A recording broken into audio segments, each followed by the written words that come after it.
03717223344. Let's take a quick call. City fans, how concerned are you after that performance yesterday? John is a City fan. Morning, John. Good morning, John. Morning, guys. Diabolical yesterday, that last half an hour. Diabolical. But I've got issues here. I come on the show, I said the drop-off is alarming for Kevin De Bruyne. At 8.5 out of 10 that he always used to put in, when he comes on now, he's sat having his radar and miles off it. And he's a 6 out of 10 player, so that's a 25% drop-off. I got slaughtered by City fans. Kevin De Bruyne is nowhere near where he was previously at, and he's never going to get back there. Right? We've got Phil Foden. When did he become Calvin Phillips? He's been dreadful all season. It's papering over cracks that he scored 5 goals in 6 games or whatever. He's been absolutely dreadful. He's 24 years of age. Pep now needs to put him in that central role. He should now be dominating games. He's the stop-ball Iniesta. Is he really? He needs to be dominating games. And Pep, he's going on about we don't have centre-halves at the club. What did we sign Josko Vardial as a centre-half? Don't play him as full-back. I'm not going at Vardial. He's been probably our best player all season, to be fair. However, he's a centre-half by trade. Pep, please put square pegs in square holes, round pegs into round holes. And it's not working in the midfield. Why don't you give McCoist a run? Why don't you just try it? He was the captain when we had Cole Palmer in the side and all that. And I came on the show with Goldstein and he was big. I said, other than on the surface, we've got players like Cole Palmer and McCoist, watch and go. Give them the head. Let them have a run in the side. We're not ripping up any trees. And we've played in fits and starts for 20 minutes there, 20 minutes there and again. I mean, against Bruges, I was biting my fingernails because their pace on the counter-attack caused us no end of trouble, and their manager decides to take off the 2 attacking players. John, thank you very much indeed. Pep has never been one, never ever been one, to put square pegs in square holes and round pegs in round holes. He likes to do things a bit differently. But I think John's right. Phil Foden, he's not having his best season at the moment, is he? But there we go. I'm sure that he has the qualities that he will come good again. Difficult times, by the way, these for Jack Grealish, aren't they? Still just sitting on the bench, twiddling his fingers and his thumbs and not getting an opportunity. Now, it's been quite the return for David Moyes at Goodison Park so far. Bournemouth 1, Everton 0. A lot of frustration amongst Everton fans, and they're only 2 points above the relegation places. Everton have sacked manager Sean Dyche and have now brought in David Moyes. We've got a shiny new stadium waiting on us, and we want to all make sure that we're going there. Everton are in cruise control. Everton 3, Spurs 0. Moyes just went back into Goodison, into Everton, and it was like putting on a sort of an old glove that fitted just sort of perfectly. It finishes Brighton 0, Everton 1, a result which takes Everton 7 points above the relegation zone. Everton move 10 points clear of the relegation zone with an emphatic 4-0 win. Everton 4, Leicester 0. Look, if you'd said to me we had Aston Villa, we had Tottenham and we've got Brighton away, you'd have said, my goodness, they're not easy fixtures, and we've actually done so well to get some points. Here we go, here we go, here we go. Moyes won 3 in a row. Brilliant 3 wins on the bounce. They scored 8 goals in those last 3 games as well. It took them a dozen matches to score their previous 8 goals. Miles clear of the drop zone.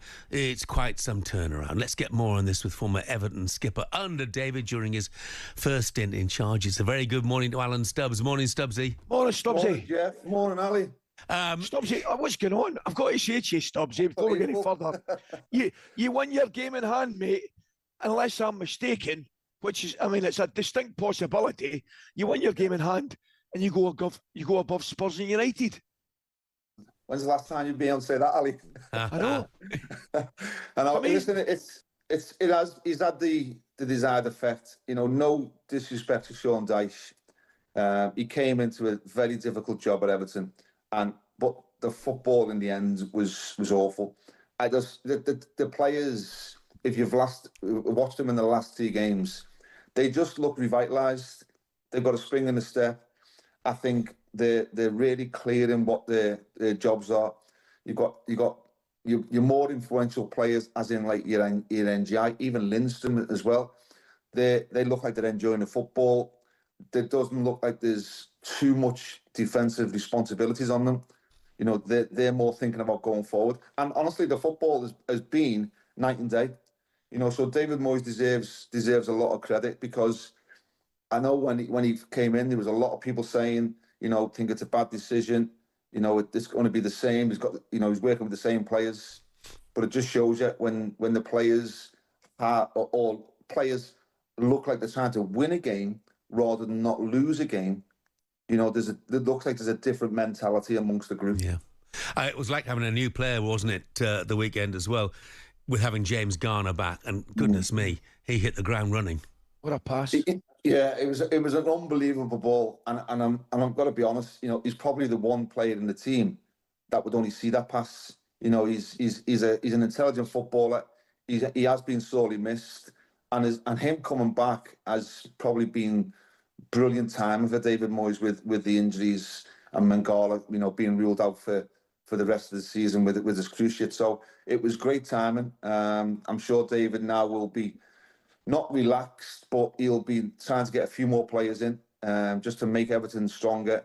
And now, for the first time in a long time, we're starting to look up rather than look over our shoulder. Yeah. Stubbs, tell me, what about obviously Branthwaite was out for a period at the start of the season. How's his partnership going with Tarkowski? Another clean sheet, obviously. Yeah, I think James Tarkowski's been brilliant for him, because he's just that little bit of experience. I think Jared, when he's come back from his injury, he was a little bit rusty. He got caught, you know, he was at fault for the goal at Man United, which is going to happen. He's still a young centre half in terms of, you know, his career. But the last couple of games, he looks like he's getting back to the levels that he was showing when there was a lot of interest. You know, Everton's bedrock is their defence. You know, and you know, they've always been pretty tight in terms of not conceding goals. What the problem has is being scoring goals. And now, before we know it, you know, we're having to pinch ourselves. You know, 4-0 Leicester, 3 against Tottenham. You know, great win against Brighton. And now we're looking forward to Bournemouth on Saturday in the FA Cup. Yeah, Beto's never been called clinical in the past, has he? Wow. But he looked like it at the weekend. And I know you got the FA Cup game coming up, Al, but after that, of course, it's a home game against Liverpool. Now, you know, before David Moyes returned there, Liverpool would be looking upon that and thinking, well, this is where we should definitely pick up maximum points. But suddenly, the game takes on a whole new life. Jeff, I'm trying to not look too far ahead just yet. No, listen, I think we all know that Liverpool will be overwhelming favourites to win that game, you know, but I think if you're a Liverpool fan, you're wishing now that this game would have been played before it got called off. You know, now Everton are in better form.